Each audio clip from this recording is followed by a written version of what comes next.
Kom her til mig. Er du mere sulten? Det er ikke det, du er. Du vil have sådan en som den her. Jamen, så skal du hoppe op på min arm. Sådan. Det var godt, lille skat.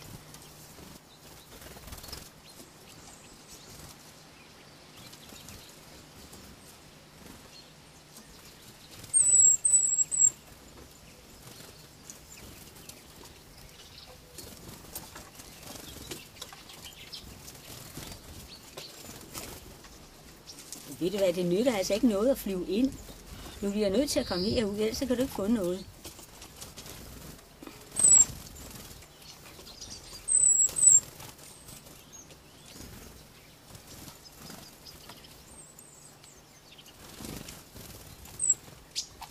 Skal jeg finde en mere?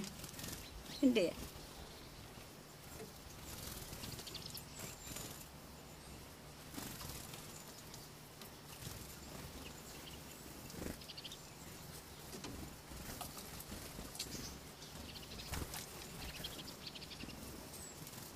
Du bliver altså nødt til at komme herud.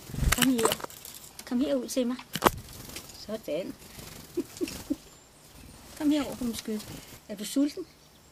Det vil du ikke have. Jamen, så skal du op på mine skulder. Sådan.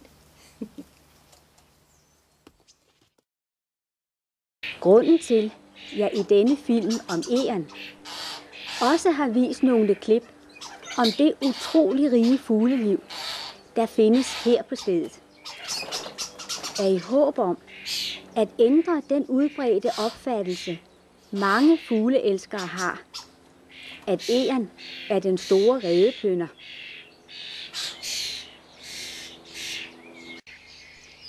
Så fremt der var hold i den påstand, skulle der netop i denne have, hvor der færdes så mange egern, ikke samtidig findes det store antal fugleunger, jeg ser hver sommer.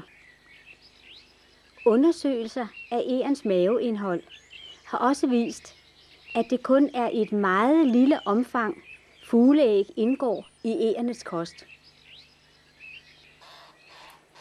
Min konklusion er derfor, at egern kun plynder reder, så frem de ikke kan finde andet mad.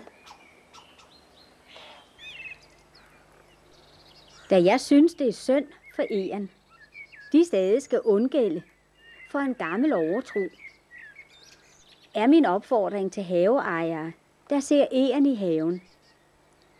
Sæt ikke tråd om fuglenes foderhus, for at hindre egern i for eksempel at spise solsikkekerner.